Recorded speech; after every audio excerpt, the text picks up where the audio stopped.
Oh itu. Bu, Kita mulai Pak. kita mulai ya. Bismillahirrahmanirrahim. Assalamualaikum warahmatullahi wabarakatuh. Waalaikumsalam warahmatullahi wabarakatuh. Alhamdulillahirabbil alamin wassalatu wassalamu ala asrofil anbiya'i wal mursalin wa ala alihi wa sahbihi ajma'in. Asyhadu an la ilaha illallah wa asyhadu anna Muhammadar Rasulullah sallallahu alaihi wasallam. Yang terhormat Ibu Kepala BKKBN Provinsi Riau beserta rombongan, dan yang kami hormati Pak Amiruddin Kepala Bidang KB beserta pejabat Eselon 4. Kemudian yang kami hormati dan kami banggakan Bapak dan Ibu dari BKR, Bina Keluarga Remaja kita, yang kami banggakan. Bersyukur kita kepada Allah Subhanahu wa Ta'ala pada pagi hari ini.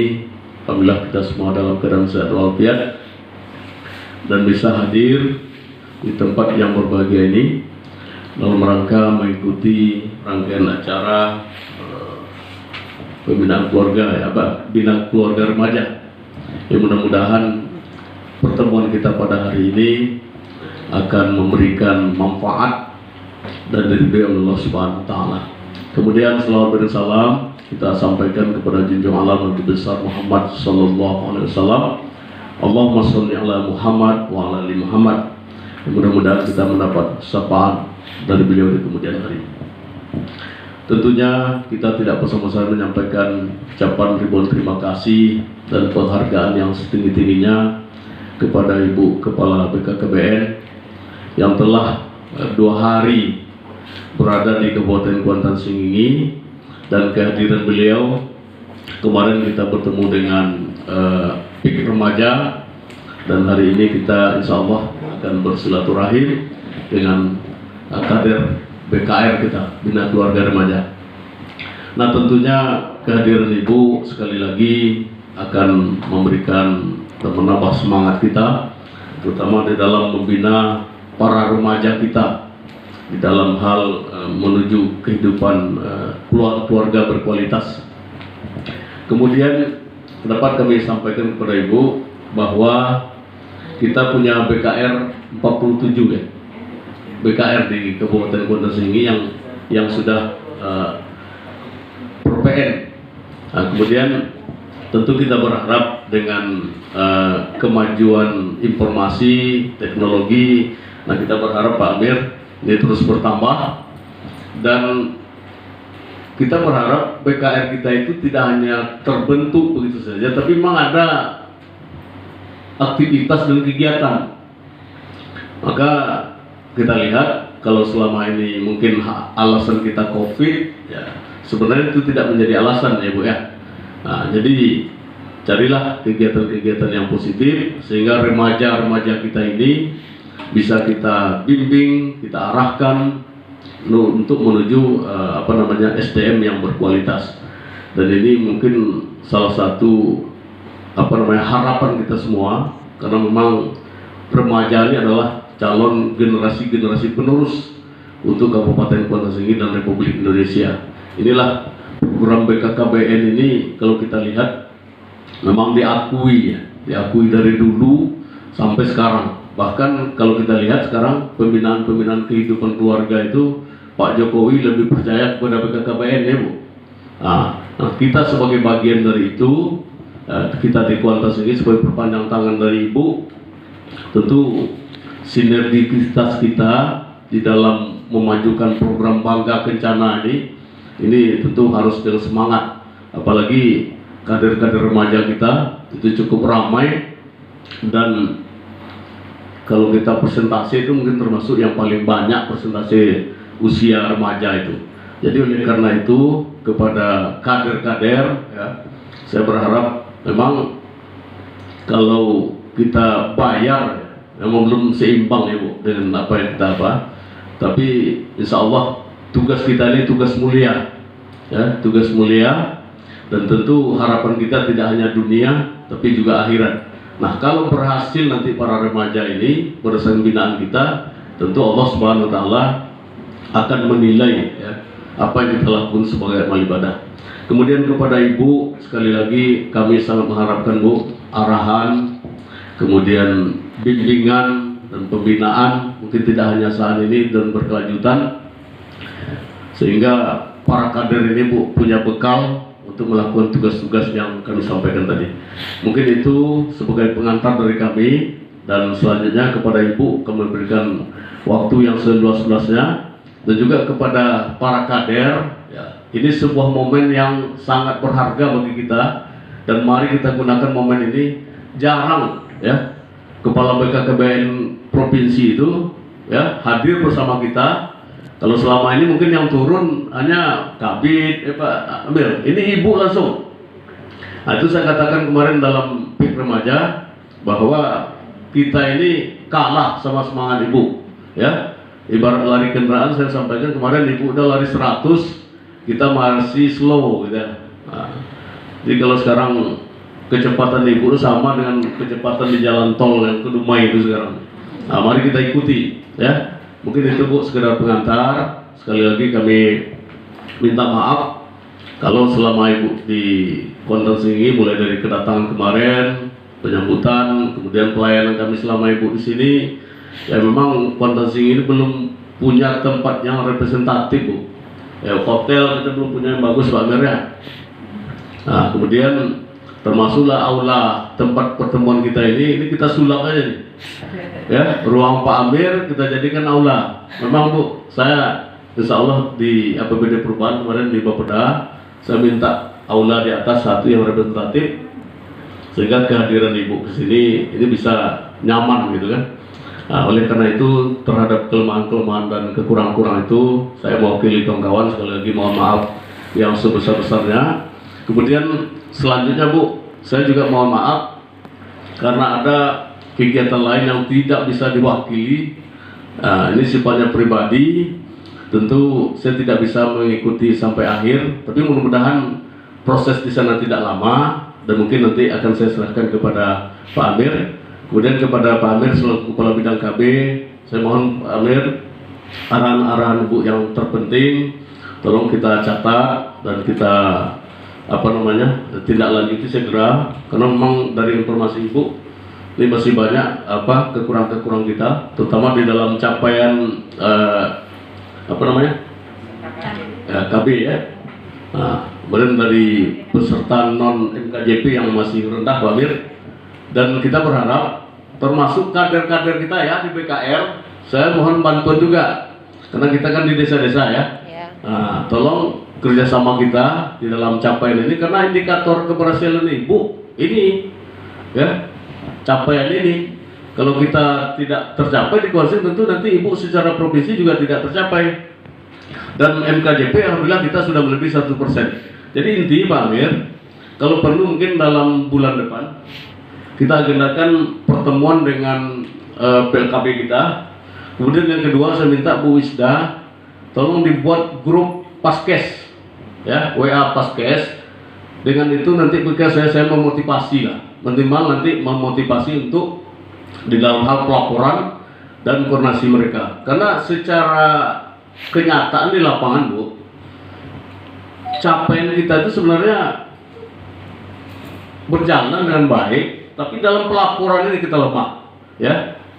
Mungkin ini suatu kelemahan kita juga Bu Isda dan kawan-kawan. Mohon ya, ini perlu koordinasi, dan kalau bisa memang awal November itu rapat kita dengan PKB terkait dengan langkah-langkah, sehingga sampai kalau saya tidak selesai Desember, akhir November harus sudah tercapai ya Pak Amir ya. Mungkin itu Bu sekedar Bu informasi juga Bu tambahan kepada Ibu. Sekali lagi kami mohon memberikan pembekalan kepada kader, dan kalau seandainya nanti acara saya agak lama, saya juga mendoakan semoga Ibu nanti selamat dalam perjalanan dan sampai ke tempat tujuan di Pekanbaru. Wabillahi taufiq, assalamualaikum warahmatullahi wabarakatuh. Waalaikumsalam. Terima kasih Pak. Bismillahirrahmanirrahim. Assalamualaikum warahmatullahi wabarakatuh. Waalaikumsalam. Yang saya hormati Bapak Kepala OPD KB Kabupaten Kota Singgi, Bapak. Ya, silakan Pak ya. Pak, saya terima kasih dulu nih Pak, karena sudah difasilitasi nih ya Pak ya. Ya.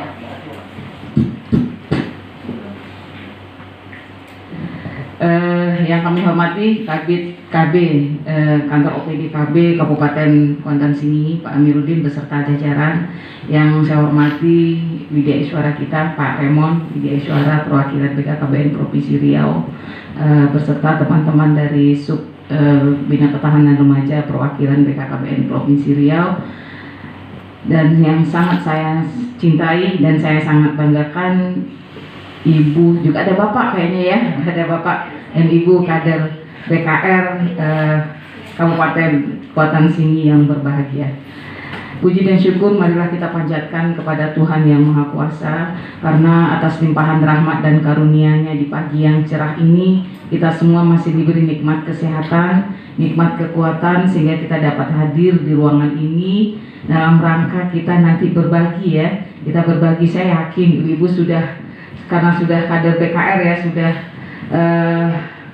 apalagi sudah kader, saya lihat ini udah banyak yang senior juga ini ya di lapangan. Nanti kita berbagi informasi bagaimana kondisi BKR kita, dan tentu tidak lain apa yang disampaikan oleh Pak Kadis ini dalam upaya meningkatkan eksisnya kelompok bina ketahanan remaja di Kabupaten Kuantan Singingi. Kemudian terlihat salawat dan salam tak lupa kita panjatkan kepada junjungan kita Nabi Muhammad Sallallahu Alaihi Wasallam dengan ucapan Allahumma sholli ala Sayyidina Muhammad wa ala ali Sayyidina Muhammad. Bapak, Ibu yang kami hormati, seperti apa yang disampaikan oleh Pak Kadis tadi ya, begitu pentingnya keberadaan BKR, Bina Ketahanan Remaja, sehingga ini merupakan salah satu kegiatan yang menjadi program prioritas nasional Pak.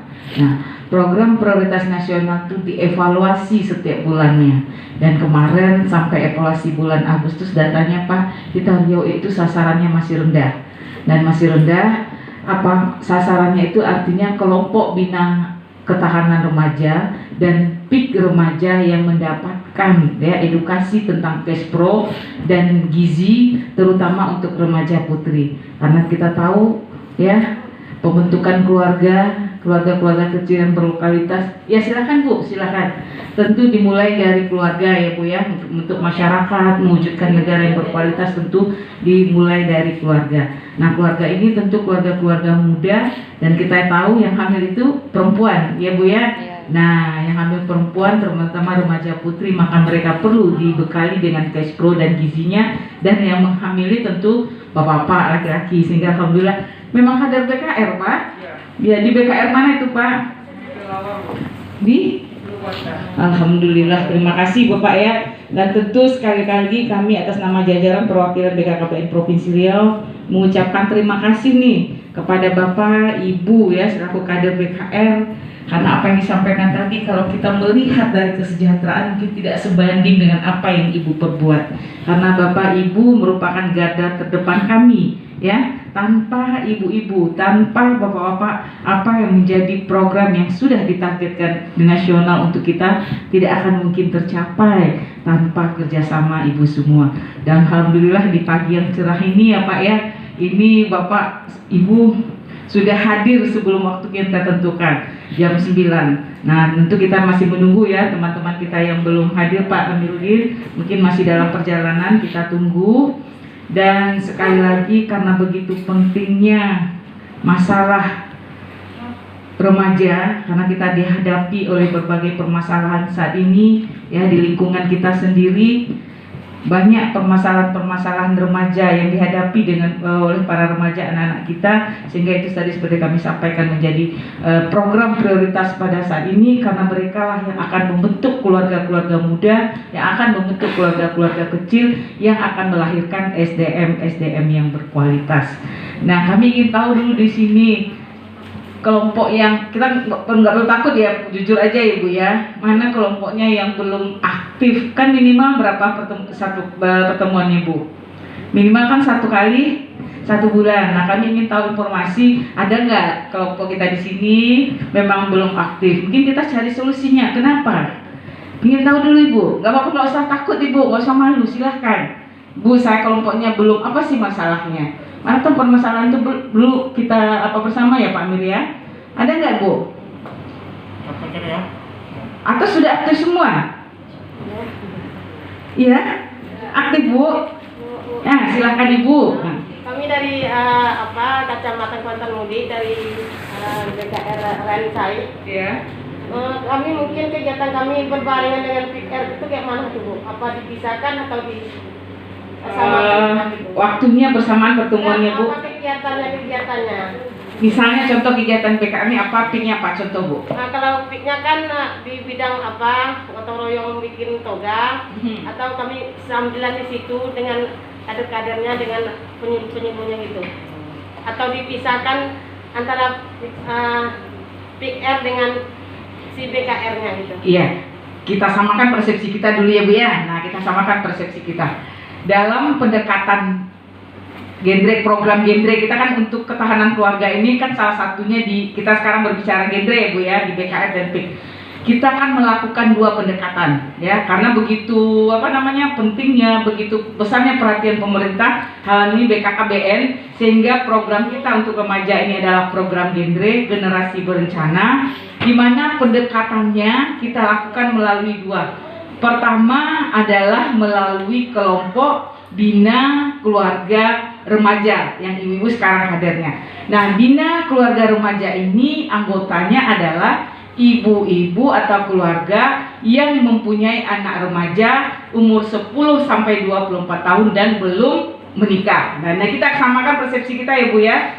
Sementara kemudian pendekatan yang kedua adalah melalui wadah namanya PIK Remaja, Pusat Informasi Konseling Remaja, yang mana adalah anggotanya remaja itu sendiri atau sasarannya adalah remaja. Dari remaja, oleh remaja, dan untuk remaja. Ya, ini kita samakan persepsi kita ya Bu ya. BKR adalah sasarannya keluarga, PIK Remaja sasarannya adalah remaja itu langsung. Artinya apa? Kalau dari substansi materi, nanti Pak Raymond akan menyampaikannya, itu sama Bu. Artinya apa? Ini Ibu Kader memberikan substansi materi genre ini kepada ibu-ibu atau keluarga yang punya remaja. Artinya apa?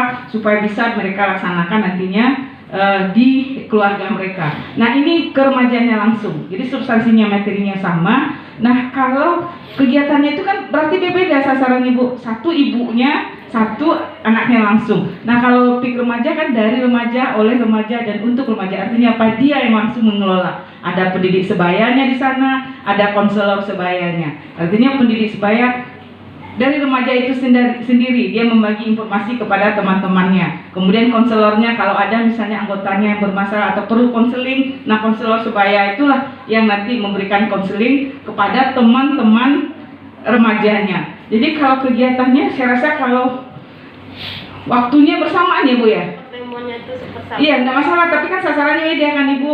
Nanti yang ini sasarannya adalah ibu-ibunya, yang ini adalah remaja itu sendiri. Kalau waktunya bersamaan sih enggak masalah, tapi itu lain substansi sasarannya lain beda ya Bu ya. Mungkin yang dibicarakan remaja misalnya dia berbagi ilmu tentang cash pro misalnya kan, misalnya tentang pubertas. Nah kan itu. Nah di sendiri boleh juga Bu materinya itu kita berbagi kepada si ibu-ibu keluarga sasaran, misalnya menyampaikan. Nah tentu sekali lagi, tentu kami harapkan ya dengan waktu yang singkat ini ya Pak Raymond ya, ibu-ibu kader tentu harus mempunyai bekal tentang nanti akan lebih substansinya mungkin cash pro Pak Raymond akan menyampaikan. Nah inilah yang kami harapkan, karena nanti juga diberi materi ya Pak Raymond ya.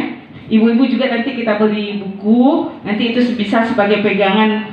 Silahkan Bu, silahkan Bu. Bisa pegangan sebagai ibu, artinya apa? Ibu bisa nanti berbagi, dan juga nanti ibu, saya yakin ibu punya Android semua di sini ya. Nah nanti bisa juga di-download ya Ibu ya, di-download BKKBN itu. Nanti Pak Raymond juga akan informasikan banyak materi-materi yang harus kita sampaikan kepada remaja kita. Karena kita tahu dengan kondisi kita sekarang ini yang serba digital ya Bu ya. Sekarang aja hari ini karena COVID kita terpaksa anak-anaknya sekolah pakai Android enggak Bu? Tapi saya bingungnya orang tuanya yang sibuk Pak. Semalam aja contoh ya, betul saya punya adik di sini, dia yang lagi bikin PR. Anaknya ngaji, ngapain itu bikin PR? Kenapa bikin? Karena orang tuanya takut anaknya nanti nilainya rendah, di checklist nggak bikin PR, akhirnya yang bikin PR si ibu anak pergi ngaji Pak. Yang si ibu bikin PR karena harus di store PR-nya besok pagi katanya, sementara anak pulang ngaji. Nah kan menyedihkan, kita nggak tahu nih kalau ada survei besok, terutama anak-anak kita yang sekolah dasar ya, kan dia sekarang tidak mendapatkan pelajaran dari gurunya, hanya disuruh bikin tugas, buka buku, cari itu, serahkan.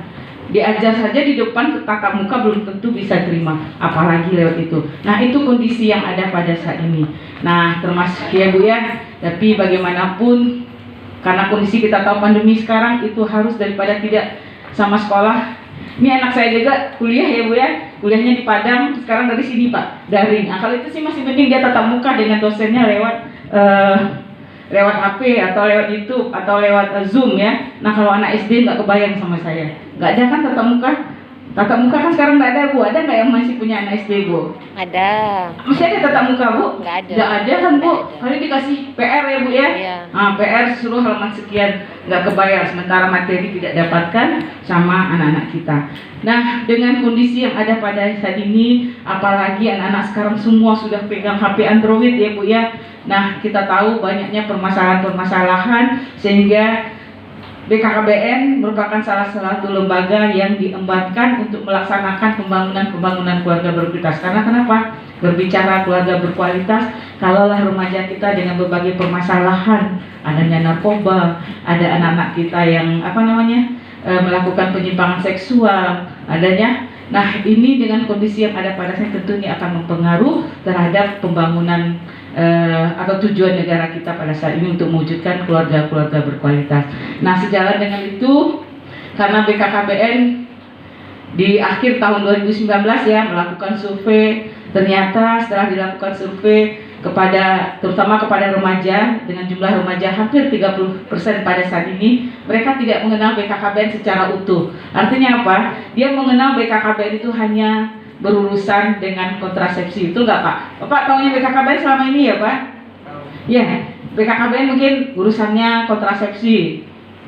Iya Pak? Bagaimana orangnya bilang Gitu. Nah, KB aja ya Pak ya. Jadi BKKBN pasti bilangnya lebih banyak arahnya mengurus kontrasepsi saja. Nah, sementara kita BKKBN saat ini tidak hanya mengurus KB yang identik dengan alat kontrasepsi, tapi bagaimana mewujudkan keluarga-keluarga yang berkualitas, bagaimana mewujudkan SDM yang berkualitas.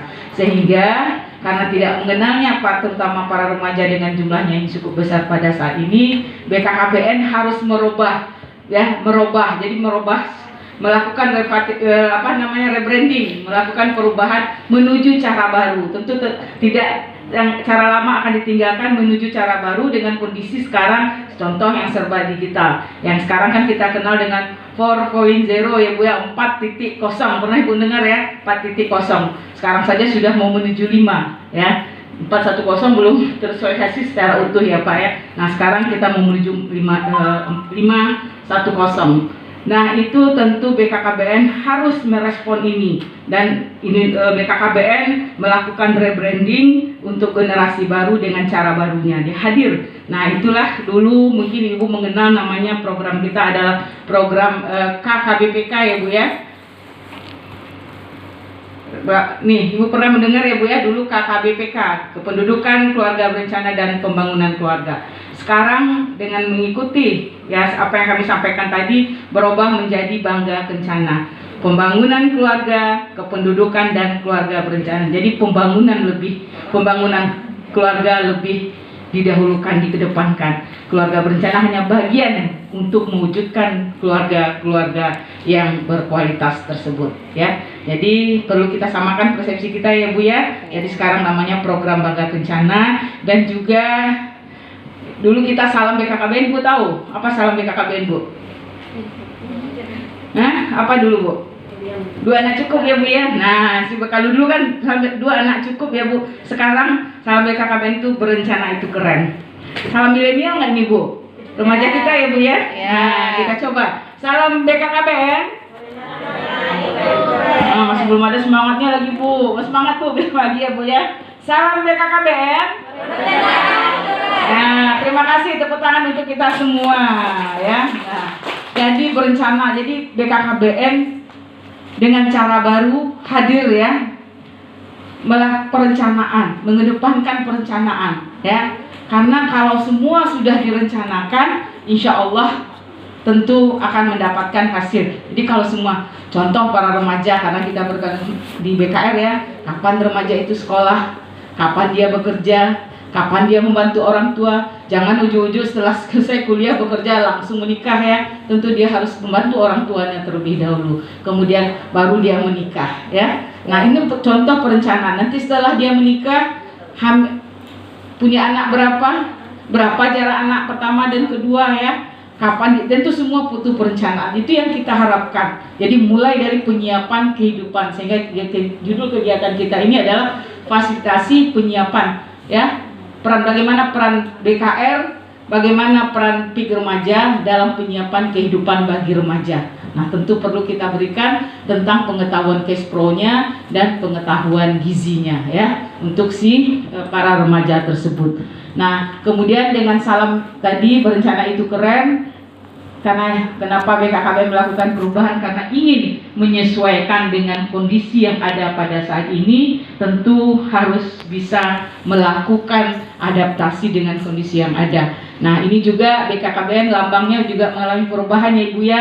Dulu Bapak Ibu lihat ya, lambang BKKBN itu di mana-mana, atau tugu atau ada spanduk, itu kayak Bapak, Ibu, anak ya, kayak seolah-olah tarik menarik antara Ibu dengan Bapak, dengan anaknya, sehingga ini BKKBN ini terakhir, ini logonya yang berubah pada saat ini Mbak. Cantik nggak Bu? Cantik. Nah dibandingkan ini mana cantiknya mana Bu? Milenial nggak sekarang nih Bu? Nah milenial ya Bu ya. Nah ini harus menyesuaikan. Nah ibu-ibu jangan cemas Ibu, kan Ibu nanti bilang kok remaja saja, kami yang tua gimana? Artinya apa? Yang ibu kita yang tua pun harus mengikuti cara milenial sekarang. Kita harus bisa mengikuti perkembangan milenial itu. Nah tentu kita menghadapi remaja juga dengan cara milenial. Itu maksudnya, artinya bukan program kita untuk remaja saja, tetapi kita para orang tua harus mampu juga melakukan berbagai upaya mengikuti aturan-aturan yang ada di remaja tersebut. Nah, lambang kita tersebut ada 4 makna yang terkandung dalam lambang BKKBN atau logo BKKBN ya Bapak Ibu. Pertama seperti angka 8 ya.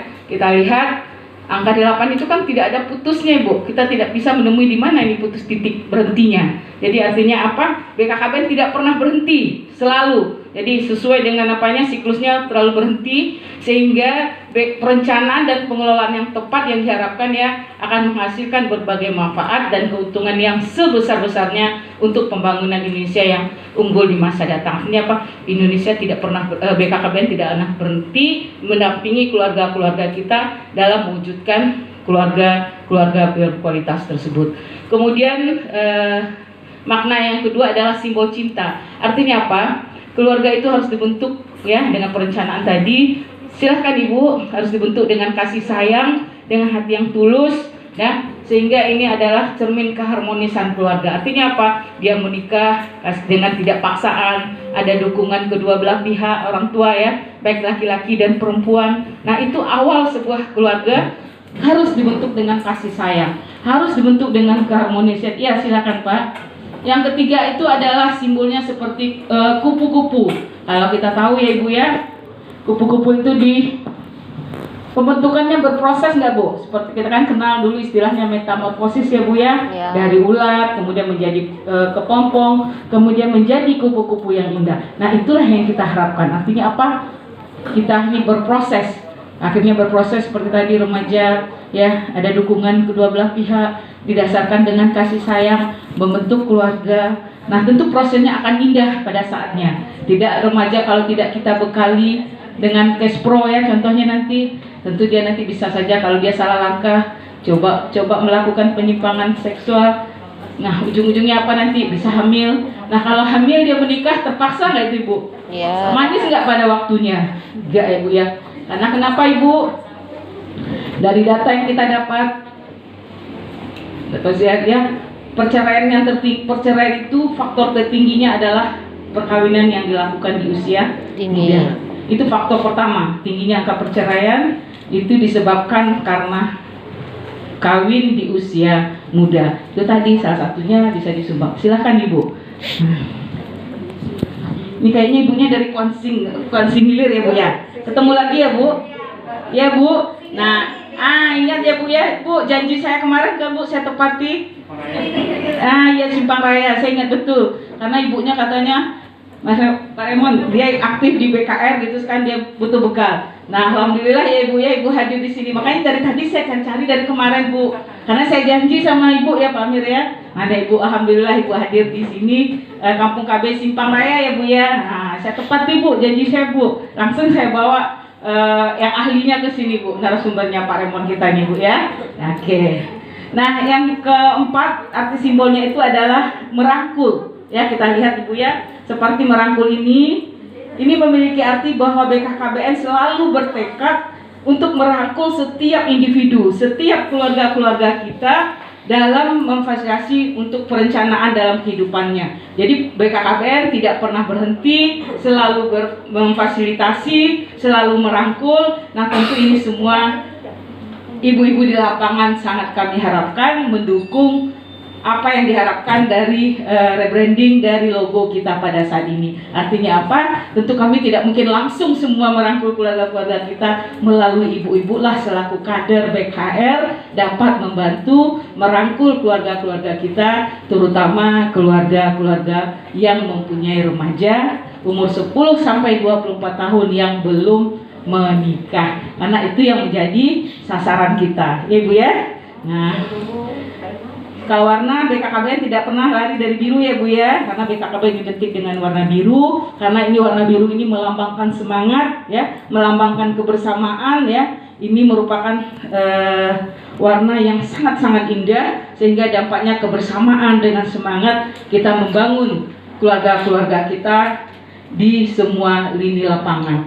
Nah, ini juga emasnya. Nah, tentu arah BKKBN ya, salah satunya adalah menyelenggarakan pembangunan keluarga yang holistik integratif sesuai dengan siklus kehidupan. Ini dalam rangka mendukung visi BKKBN. Jadi salah satu visi BKKBN itu adalah bagaimana mewujudkan keluarga berkualitas. Kembali ya Bu ya, keluarga berkualitas dan pertumbuhan penduduk yang seimbang guna mencapai Indonesia maju yang berdaulat, mandiri dan berkepribadian berlandaskan gotong royong. Kenapa? Karena kata berkepribadian itu tentu ini salah satu upaya kita, ini remaja kita melahirkan remaja-remaja yang berintegritas ya, Bapak Ibu yang kami hormati. Nah, beberapa arah kebijakannya, salah satunya bagaimana kita menguatkan peran bina keluarga remaja dan peran PIK remaja dalam penyiapan kehidupan keluarga remaja. Jadi ini bagaimana kita menguatkannya. Makanya salah satu kita laksanakan kegiatan kita pada hari ini Pak, tidak lain dalam upaya bagaimana menguatkan peran kelompok bina keluarga remaja dan kelompok PIK remaja dalam penguatan kehidupan berkeluarga bagi remaja, terutama remaja putri ya, karena itu tadi, karena remaja putri yang akan hamil. Karena hasil ini ya, contoh kalau remaja putri, kalau kita mau pesta, Bu, ini yang dipikirkan apa Bu, yang direncanakan? Kalau mau pesta, mantenan Bu, yang dipikirkan pasti baju ya Bu ya, tempat pesta ya Bu, siapa yang diundang, benar nggak Bu? Ya. Itu yang dipikirkan kan Bu ya dalam perencanaannya. Tapi pernahkah diperhatikan tentang gizinya? Nah, enggak ya. Nah, tahu nggak Bapak Ibu? Contoh laki-laki ya, laki. Ternyata sperma yang baik itu, artinya sperma yang berkualitas itu laki-laki ya, itu dibentuk selama 75 hari Bu. 75 hari berarti kan 2 bulan ya Bu ya. Minimal 2 bulan sebelum menikah. Itu sperma yang berkualitas. Jadi ujuk-ujuk sperma itu tidak begitu saja terbentuk, tetapi tentu butuh proses juga. Nah, kalau spermanya itu berkualitas itu tentu dengan makanan juga bergizi ya Bu ya. Nah, kalau spermanya pertama kan kita tahu kehamilan ketemunya sperma dan sel telur ya Bu ya, artinya setelah ikatan perkawinan yang sah. Kalau spermanya nggak berkualitas, apa nantinya? Anak-anaknya, calon bayinya Ibu ya. Dan wanita pun demikian adanya. Contoh, karena dia sibuk-sibuk karena mengurus menikah, akhirnya dia anemia. Kalau dia anemia boleh hamil nggak tuh Bu? Nah, Nah, itu salah satu, itu yang kita lupakan selama ini mungkin Bu. Jadi kita harus perlu memberikan gizi yang seimbang kepada si calon pengantin tersebut. Nah, gizi yang seimbang tentu tidak harus mahal ya Bu ya, ada di tempat kita. Nah, ini perhatian-perhatian yang perlu kita lakukan. Makanya perlu penyiapan kehidupan berkeluarga bagi remaja. Itu tidak hanya dari termasuk nanti kesiapan emosionalnya, kesiapan fisiknya, kesiapan intelektualnya, dan tentu ini menjadi satu kesatuan yang harus kita siapkan. Makanya perlu perencanaan ya Pak Ibu. Nah, ini mungkin gambarannya HTFR. Nah, tentu BKKBN dengan di era baru ini ya hadir di tengah-tengah keluarga kita karena ingin membangun manusia yang harus Indonesia yang berkualitas, karena kita tahu para remaja kita ini dia akan menjadi subjek, dia akan menjadi objek, dan dia juga akan menjadi penikmat dari pembangunan tersebut. Makanya mereka perlu generasi-generasi yang sehat, generasi-generasi yang berkualitas. Dan kita tahu remaja kita saat ini dinamakan juga dengan generasi milenial ya Bu ya, pernah mendengar? Generasi milenial ini adalah generasi yang sangat aktif ya, sangat aktif, dan ini sangat aktif ini dia mempergunakan media seperti internet, smartphone untuk beraktivitas, untuk beraktualisasi, betul nggak Bu? Sekarang aja selesai banyak macamnya, dia bisa mengeluarkan ide-idenya, melahirkan dengan dunia maya, dengan ini dia memasukkan contoh mendapatkan penghasilan ya, tambahan hidup sampai dia lupa karena jadi dia hanya berkutik dengan dunia internet, pakai smartphone ya, dan ini digunakan untuk mengaktualisasi dan interaksi, termasuk seperti kondisi saat ini ya, kita mempergunakan sarana untuk terutama nih anak-anak kita sekolah, dan juga kegiatan kita juga di kantor ya Pak ya, karena kondisi pandemi kemarin banyak dilakukan melalui virtual. Ternyata kemarin kita sempat melakukan virtual ya Pak Raymond, tapi sepertinya kurang efektif kalau melakukan virtual. Mungkin kita akan ketemu langsung, ini mungkin hasilnya lebih. Karena kenapa? Kita lihat kadang si ibu hidupkan laptopnya, ibunya tahu di mana-mana kerja gitu kan. Yang penting store wajah atau store laptopnya, betul nggak Bu? Ibunya senyum-senyum, berarti ibunya gitu dulu ya. Iya Bu. Jadi ibu hidupkan, yang penting store, ya ibu beraktivitas yang lain. Akhirnya Pak Raymond capek sendiri bicara ya, nggak ada yang dengar akhirnya. Nah itu ibu senyum Pak Amir, berarti ibu lakukan ya. Nah, makanya kami langsung hari ini ketemu langsung dengan ibu-ibu dan bapak-bapak sini. Dan kita tahu ya Bu ya, anak-anak milenial ini, remaja kita, terutama ibu-ibu yang punya remaja mungkin ya, atau remaja di sekitarnya, mereka kan tidak bisa menerima begitu saja apa yang kita sampaikan ya, dengan kondisi yang ada. Maka kita perlu pendekatan, perlu komunikasi menyesuaikan dengan usia anak remaja kita. Nah, jadi BKKBN ya, di era milenial zaman sekarang yang kita kan 4.0, 4.0.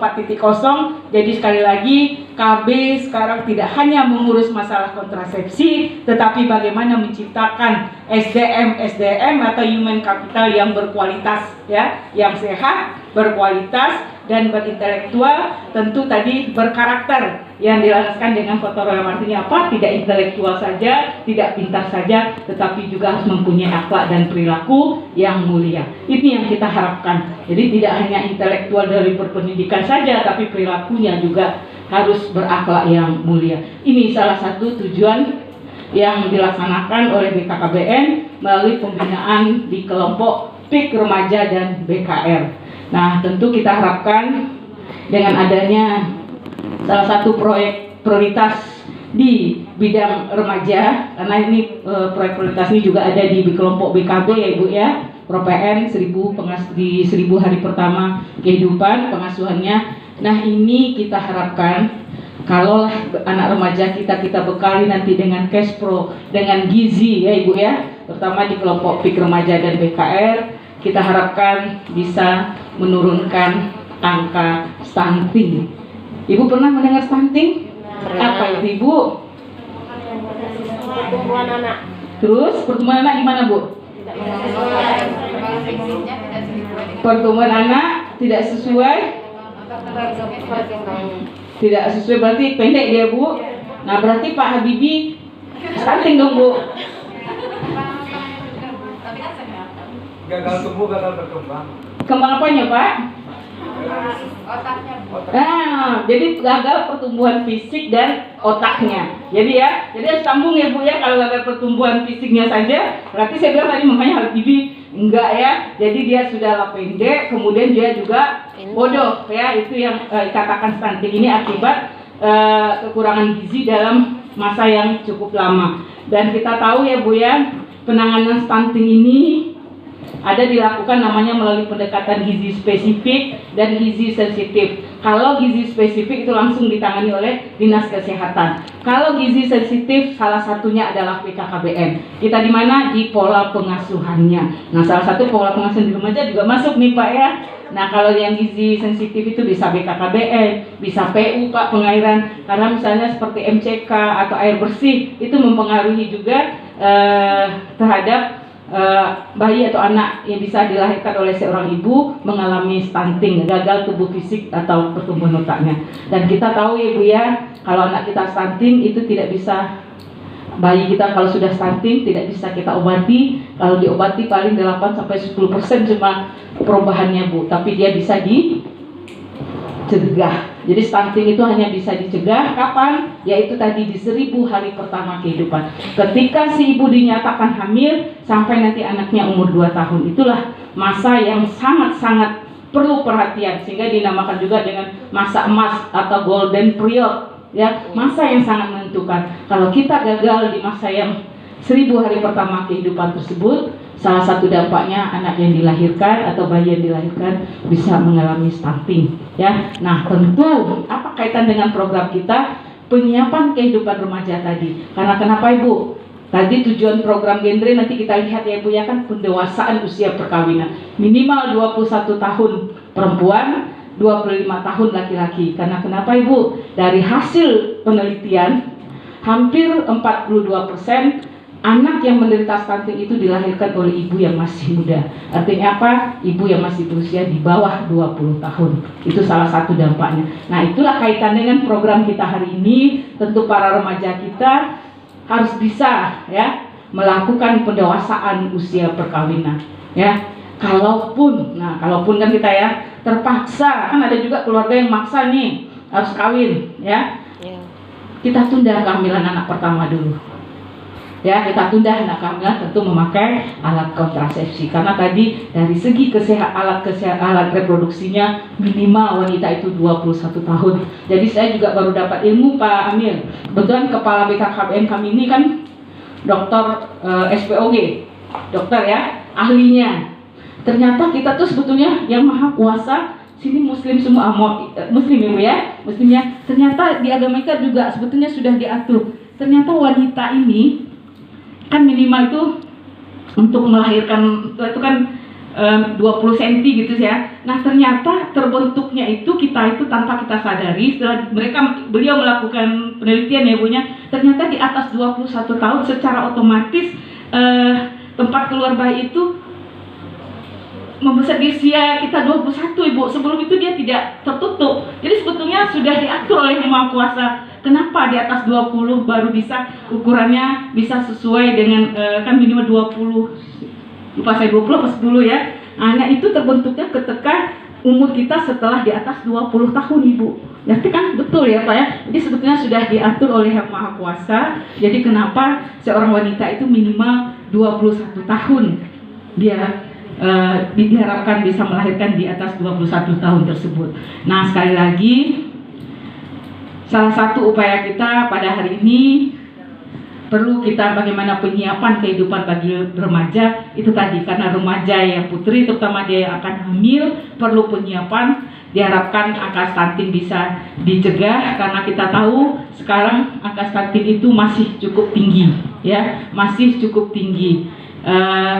Presiden kita mengharapkan 14 Pak, sementara kondisinya sekarang masih 26% dari anak atau bayi kita adalah menderita stunting. Jadi cukup PR. Nah, salah satu upayanya tentu melalui program genre atau program generasi berencana, sehingga tahun besok ya, tahun 2021 tersebut BKKBN merupakan salah satu lembaga menjadi penanggung jawab penurunan stunting, sehingga di dana DAK Pak yang BOKB-nya kita itu ada 2 untuk ProPN yang harus dilaksanakan, yaitu di 1000 hari pertama kehidupan dan di penyiapan kehidupan remaja. Jadi ini merupakan salah satu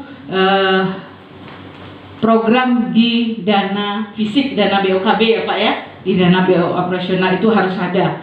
Gak tahu saya Kwansing kemarin ikut tidak memasukkan dalam anggaran BOKB-nya Pak, karena itu wajib. Karena kemarin yang tidak menginput itu adalah Kota Pekanbaru Pak, yang tidak menginput sayang sekali karena itu menyumbangkan menjadi ProPN.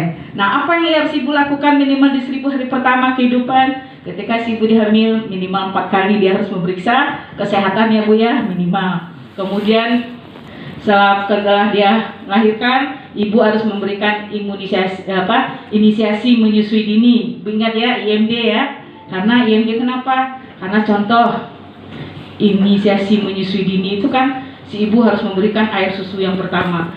Pernah suatu saat ibu saya tanya, Bu, air susu pertama diberikan enggak kepada bayi? Enggak Bu. Kenapa? Itu kan kotor Bu. Nah, benar nggak itu Ibu? Enggak ya Bu ya?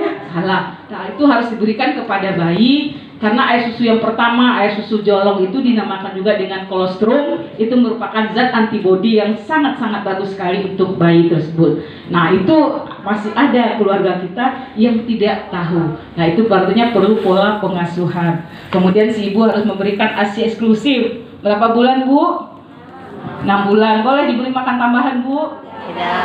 Tapi kecenderungan masih ada nggak Bu? Ada. Nah, masih kenapa? Kok diberikan? Bu, anaknya, bayinya nangis terus. Kenapa nangis? Berarti air susunya tidak berkualitas. Nah, si ibu tentu berus makanan yang bergizi seimbang. Kami sampaikan sekali lagi gizi seimbang tidak harus mahal ya Bu ya. Tergantung pengolahan. Contoh melengkapi seperti bisa tahu, bisa tempe, tidak harus daging semua ya Bu ya. Kemudian sayurnya bisa kita buat di lingkungan kita. Kemudian juga buah-buahannya tidak harus mahal, tidak harus anggur kan Bu. Banyak di lingkungan kita, bisa pisang, bisa pepaya. Yang intinya apa? Cara mungkin dia makan sayur. Contoh saya tanya, bayamnya berapa lama direbus Bu? 10 menit, kira-kira 10 menit gimana lagi Bu? Hancur lagi kan Bu. Nah, ini karena kita tawan, padahal sebentar aja bayam masuk dibalik, hijau diangkat lagi. Kan itu yang segar, yang ada gizinya ya Bu ya. Nah, ini karena ketidaktahuan itu tadi gizi seimbang tersebut. Nah, ini sekali lagi makanya perlu pengetahuan atau pengasuhan kepada calon pengantin tersebut atau yang anak-anak muda yang akan membentuk keluarga tersebut. Makanya perlu. Kemudian juga cash pro ya, nanti Pak Raymond akan menyampaikan apa yang harus dilakukan para remaja untuk pengaturan kesehatan reproduksinya. Karena apa Ibu? Hasil kita melakukan, saya pembinaan ke lapangan ya, adanya anak-anak yang masih di bawah umur yang belum melakukan ikatan perkawinan yang sah, hamil. Ternyata kenapa? Contoh, saya sudah habis nonton televisi Bu, ya, karena kan orang tua nggak bisa 24 jam mengawasi anak-anak kita kan. Nah, dengan dunia yang begitu bebasnya dia nonton televisi, akhirnya dia coba dengan sesama besarnya. Ini karena apa? Karena ketidaktahuannya. Nah, tentu kita perlu memberitahukan sedini mungkin kepada anak kita tentang alat kontrasepsi, alat reproduksinya. Contoh, kalau wanita sudah menstruasi, tentu dia perlu menjaga alat reproduksinya. Demikian juga laki-laki kalau mimpi basah. Nah, itu harus diketahui sehingga dia tidak bisa mempergunakan alat reproduksinya sembarangan saja, harus menjaganya. Itu hal-hal yang demikian perlu kita lakukan Bapak Ibu yang kami hormati. Nah, kita harapkan salah satu kegiatan kita ini, kita harapkan itu tadi, penurunan angka stunting melalui di remaja putri. Karena kita ketahui kalaulah remaja-remaja kita punya perencanaan, jadi kita harapkan mereka bisa terhindar dari 4T. Masih ingat ya Bu ya 4T? Pak Ibu? Tidak terlalu muda, tidak terlalu banyak, tidak terlalu dekat, dan tidak terlalu tua. Artinya apa? Tidak terlalu tua, itu yang kami ceritakan tadi. Minimal 21 tahun bagi perempuan dan maksimal 25 tahun bagi laki-laki. Nah, ini kita harapkan kalaulah ibu-ibu kita terutama ya, karena ibu-ibu yang sudah berkeluarga terhindar dari 4T ini, apa yang kita harapkan? Ibu-ibu pernah mendengar nggak MDGs? Angka melahirkan ibu karena hamil masih tinggi nggak di sini Bu? Masih ada Bu? Masih Bu? angka kematian ibu karena hamil atau melahirkan? Masih ya Bu ya? Nah, salah satu penyebabnya ini Bu. Dan pernah Ibu, kita dulu ada namanya MDGs Bu, Millennial Development Goal, artinya ada tujuan pembangunan kita itu tidak tercapai 2019. Salah satunya ini karena masih tingginya angka kematian ibu karena hamil atau melahirkan. Yaitu makanya kita perlu sosialisasi 4T ini tidak terlalu muda, tidak terlalu rapat, tidak terlalu banyak, dan tidak terlalu tua. Ini yang kita harapkan para keluarga-keluarga kita. Nah, dengan kondisi tersebut kita tahu beberapa permasalahan yang dihadapi oleh remaja kita pada saat ini. Betul nggak ini Bu? Yang ada di screen saya ini Bu.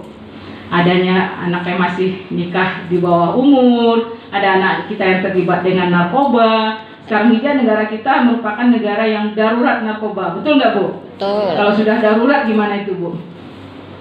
Sudah darurat kan sudah gawat itu ya Bu ya. Sudah darurat narkoba ya.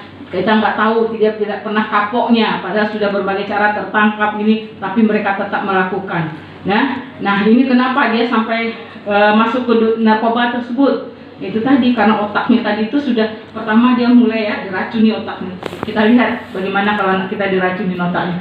Kemudian dia terlibat pornografi karena ujung-ujungnya main game awalnya kan, main game, buka situs-situs pornografi, akhirnya dia merasa cinta, akhirnya tidak lepas dari pornografi tersebut. Hingga anak kita ada yang menikah ya karena seks bebas tadi, akhirnya menikah atau tidak menikah, akhirnya dia hamil ya tanpa pernikahan. Kalau karena tanpa pernikahan tentu dia aborsi, nanti ujung-ujungnya aborsi dilakukan di tempat yang tidak sehat, dan ini tentu akan menyebabkan infeksi menular, penyakit kelamin, ujungnya HIV/AIDS. Dan perlu Bapak Ibu ketahui ya, HIV/AIDS ini udah ada obatnya nggak sekarang Bu? Ya. Kemudian juga permasalahan sekarang Ibu kita mendengar LGBT. Ada nggak Bu? Boleh nggak LGBT itu Bu? Saya rasa semua agama melarang ya. Nggak ada ya perkawin LGBT sesama jenis. Karena tahu nggak Ibu? Hampir 72% ya ini HIV/AIDS ini disebabkan oleh pelaku LGBT tersebut Ibu. Ayam jantan suka nggak sama ayam jantan Bu? Sapi jantan suka nggak sapi jantan Bu? Kenapa kita manusia? Itu ya Bu ya?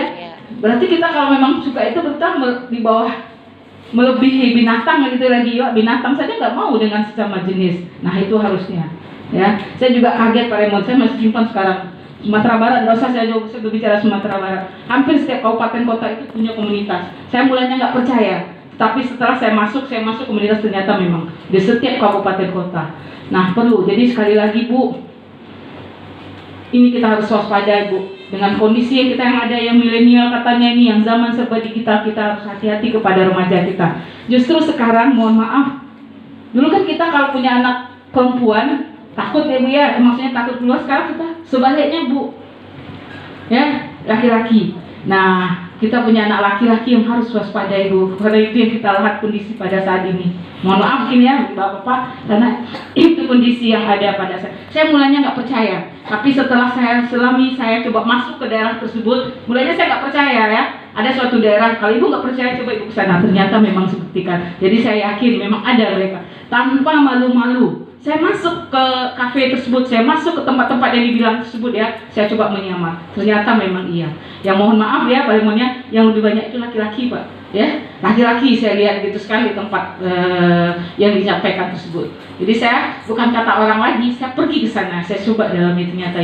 Jadi kuncinya inilah kita harus membentengi para anak-anak kita, para remaja kita. Ya, kita harus komunikasi yang kuat, komunikasi yang efektif kata kuncinya Bapak Ibu. Karena setelah saya selami, saya coba melakukan pendekatan. Kenapa dia melakukan itu? Karena komunikasi yang tidak terjalin antara orang tua dengan anak. Itu makanya kita ada di BKKBN 8 fungsi keluarga Bu. Bu pernah mendengar?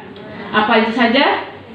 Fungsi agama, sosial budaya, cinta kasih, cash pro, pendidikan, perlindungan, ekonomi, dan pelestarian lingkungan. Pertama, berbicara fungsi agama. Kalaulah kita bekali anak-anak kita dengan agama yang kuat, insya Allah godaan ini kan tidak bisa kita kita hindari. Nah itu kata kuncinya, fungsi agama, fungsi yang kuat. Karena agama merupakan madrasah yang ke depan ya. Fungsi kasih sayang, fungsi perlindungan. Contoh ketika anak kita marah, kita salah, dimarahin nggak Bu? Marahin. Ketika anak salah kita marahin nggak Bu? Itu yang salah kita Bu. Ya, ketika anak salah jangan langsung dimarahi. Ajak mereka komunikasi. Kenapa mereka berbuat seperti itu? Ya, kalau mereka langsung kita marahi, lari nggak dia dari kita Bu? Lari. Kalaulah dia lari itu ke tempat yang baik. Kalau tidak, apa yang terjadi Bu? Itulah kenyataan yang ada di lapangan pada saat ini. Karena saya langsung masuk ke dunia anak-anak itu Bu, merasakan. Karena komunikasi yang tidak harmonis tadi, komunikasi yang tidak jalin efektif. Jadi kita ketika anak salah, jangan langsung dimarahi. Kita tanya, kenapa dia berbuat seperti itu? Kita carikan solusinya Bu, sehingga anak merasa dilindungi. Ya Bu. Nah, itu yang mungkin kita lupakan ya. Jadi saya langsung ketemu dengan anak-anak. Terus kemudian ketika kita mengambil suatu keputusan dalam keluarga, kita putuskan sendiri nggak Bu? Iya, Ibu ya. Contoh di sini diterapkan nggak Pak Raymond? Misalnya kan ada misalnya maghrib mengaji. Ada nggak? Di sini ada program seperti itu nggak Pak? Ada. Jam berapa Pak? Selesai Jam maghrib. Iya. Kan nggak boleh nonton televisi ya Bu ya. Ibu langsung matikan televisi nggak Bu? Ya? Nggak langsung langsung mematikan televisi nggak Bu?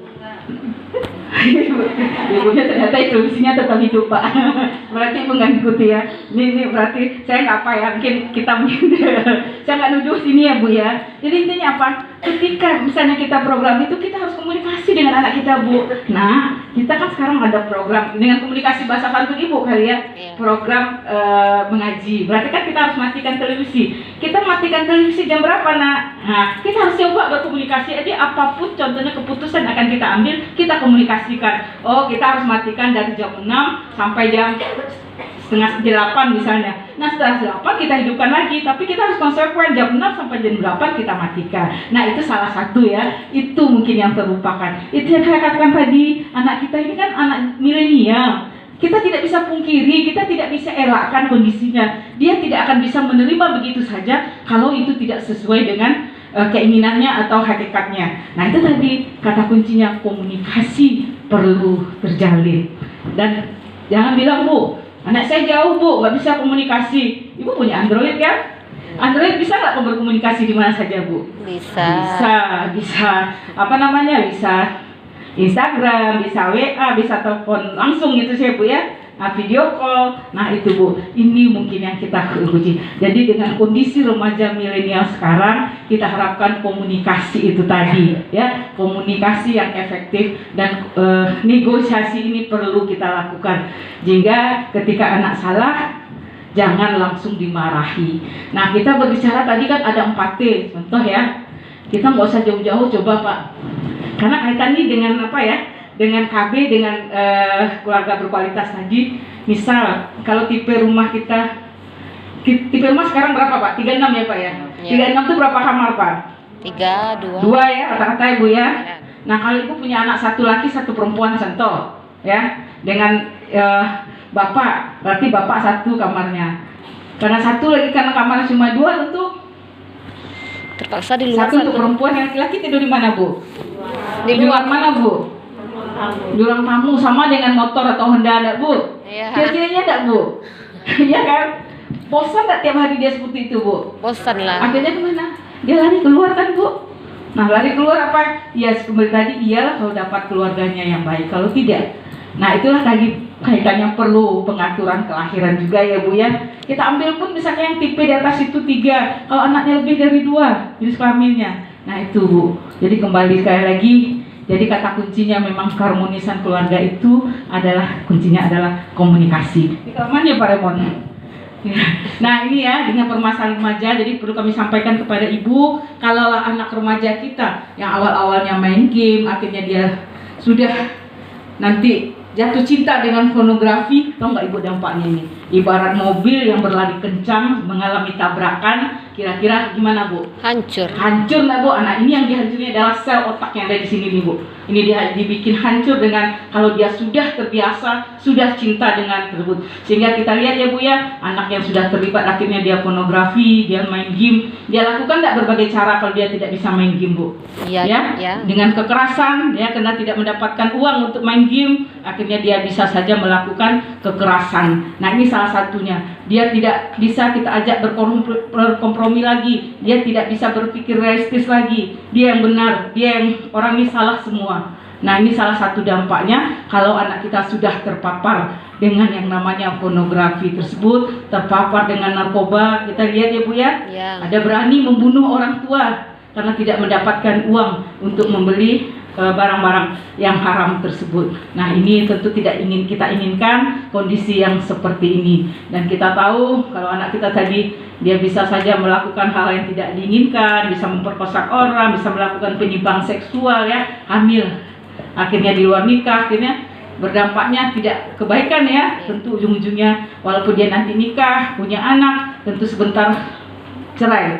Akhirnya berdampak kepada lingkungan masyarakat sekitarnya dan perekonomiannya. Nah ini beberapa penyebab dari pernikahan di usia anak ya Bu ya, karena tujuan program kita adalah pendewasaan usia perkawinan. Pendewasaan usia perkawinan ini kalaupun dilakukan pernikahan di usia anak, jadi kita BKKBN tidak pernikahan dini ya Bu ya, karena dini takut nanti ada nama anaknya Dini, nggak nikah-nikah. Ada nggak nama anak ibu yang Dini sini? Alhamdulillah nggak ada ya Bu ya, karena ada di suatu tempat anaknya namanya Dini. Kenapa nggak nikah? BKKBN melarang kan, ya kan? Nah itu kan tidak perlu pernikahan dini. Dan dini itu din adalah agama ya Ibu ya. Nah ini adapun dilakukan karena pendidikan orang tua yang rendah, karena sebab tadi melakukan seks bebas, akhirnya hamil, ujung-ujungnya dinikahkan. Kemudian karena kebutuhan ekonomi, mungkin Ibu kita bisa mengikuti di media massa ya. Adanya misalnya contoh mahasiswa atau mahasiswi ya. Ini. Kemudian betul masih ada daerah yang ada kebiasaannya. Kalau sini gimana Pak? Nikah muda nggak Pak? Kebiasaannya enggak ya Pak ya? Karena kita temui masih ada daerah yang kebiasaan masih suatu kebanggaan melakukan pernikahan di bawah umur tersebut. Ini masih ada kita temui Bu di daerah kita di Indonesia ini, saya akan sebut daerahnya ya. Suatu kebanggaan mereka kalau anaknya menikah di usia muda.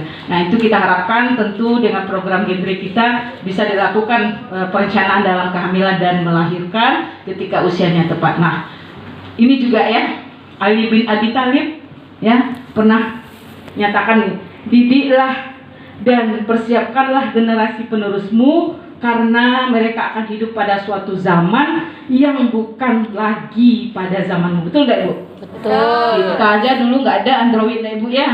Nah nggak ada gitu kan Bu. Dulu nenek kita menstruasi umur berapa Bu? 13, 12, kemudian menikah umur 15 ya Bu ya. Berarti cuma 3 tahun ya Bu ya. Sekarang gimana Bu? Anak-anak sekarang umur 10 tahun sudah ada menstruasi nggak Bu? Udah. Taruhlah menikah umur 21. Berarti kan ada rentang waktu 11 tahun. 11 tahun dia harus menjaga alat reproduksinya sementara godaan begitu besar. Betul nggak Bu? Godaan apa? Bebas gitu. Nah itu yang perlu kita berikan kepada remaja kita dengan rentang waktu yang cukup lama, dengan godaan yang begitu besarnya. Sementara nenek kita dengan waktu yang pendek, godaan tidak ada tidak ada internet, tidak ada HP ya Bu ya.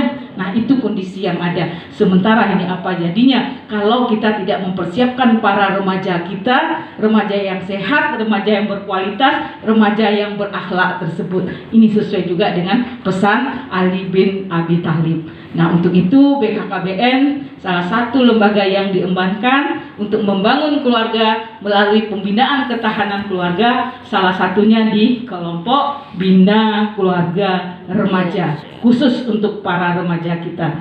Dan ini melalui programnya yang dinamakan dengan program Generasi Berencana yang tidak lain tidak bukan tujuannya adalah pendewasaan usia perkawinan minimal 21 tahun wanita, 25 tahun laki-laki, karena usia itulah yang dianggap mampan, yang sudah siap baik secara fisik maupun emosional, finansial, terutama juga alat kesehatan reproduksinya. Nah, pendekatan seperti kami sampaikan tadi ya, melalui BKR dan melalui PIK Remaja, Pusat Informasi Konseling Remaja. Nah, sasaran sudah kami sampaikan tadi, substansinya ini nanti, dan tentu kalaulah anak-anak kita yang sehat, berintegritas, berakhlak tadi, tentu kita harapkan mereka bisa siap untuk menyongsong bonus demografi yang diperkirakan pada tahun 2035. Apa itu bonus demografi, Bapak Ibu?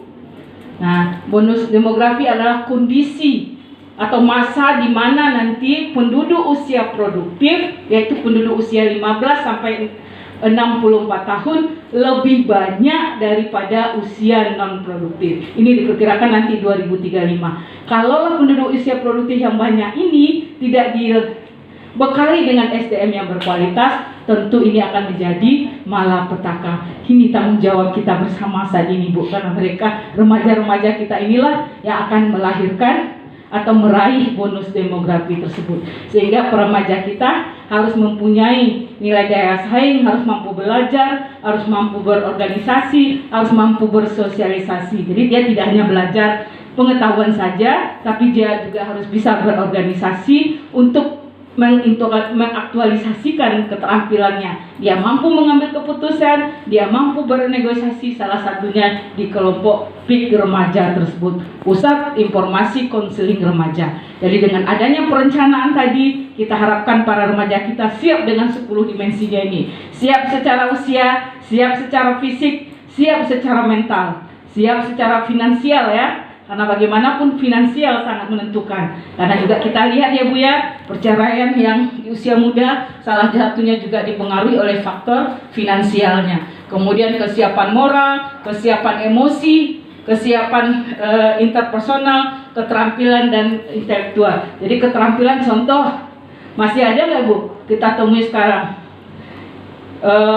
ibu baru, ibu muda yang nggak bisa memandikan bayinya. Ada kan? Nah itu kan salah satunya Bu, masih akhirnya ibunya lagi. Jadi ibunya sudah punya anak, punya cucu, masih menjadi beban. Sebetulnya itu tidak kita harapkan ya Bu ya. Nah ini salah satunya. Jadi pengetahuan itu tidak hanya tapi keterampilan juga bagaimana mengasuh. Jadi itu pola pengasuhan yang baik itu bagaimana. Nah itulah salah satu tujuan dari kegiatan kita di program Gendre ini, sehingga karena begitu permasalahan yang ada, program Gendre menjadi prioritas sehingga pendekatannya melalui BKR dan melalui PIK Remaja tidak lain tidak bukan untuk melahirkan generasi emas ya, generasi yang berintelektual, generasi yang sehat, generasi yang mandiri, sehingga apa yang diharapkan 2045 ini ya, Indonesia emas itu bisa diraih oleh para remaja kita. Jadi sekali lagi kami mengucapkan terima kasih kepada Bapak dan Ibu yang sebagai front terdepan kami ya, yang telah membantu ikut bagaimana mensukseskan program Gendre di lapangan, sehingga dengan saya lihat antusias peserta ya Pak Remon ya, kami yakin dan percaya kelompok BKR kita bisa eksis di lapangan. Semoga apa yang menjadi amalan semua kegiatan ini menjadi amalan bagi Bapak Ibu yang akan dibalas oleh Allah Subhanahu wa taala. Amin amin ya rabbil alamin. Dan sekali lagi kata kuncinya, dengan kondisi pandemi ini kita semua harus, terutama ya Ibu Kader, mampu mendampingi keluarga-keluarga kita menghadapi kondisi Covid ini. Karena kita tahu Covid-19 ini belum berlalu ya Bu ya. Dia ada di sekitar kita nggak tahu di mana. Yang penting sekarang kita harus menjaga, meningkatkan imun kita, artinya meningkatkan kebersihan, kemudian juga kelola emosional kita, harus happy selalu Ibu, jangan bersedih ya.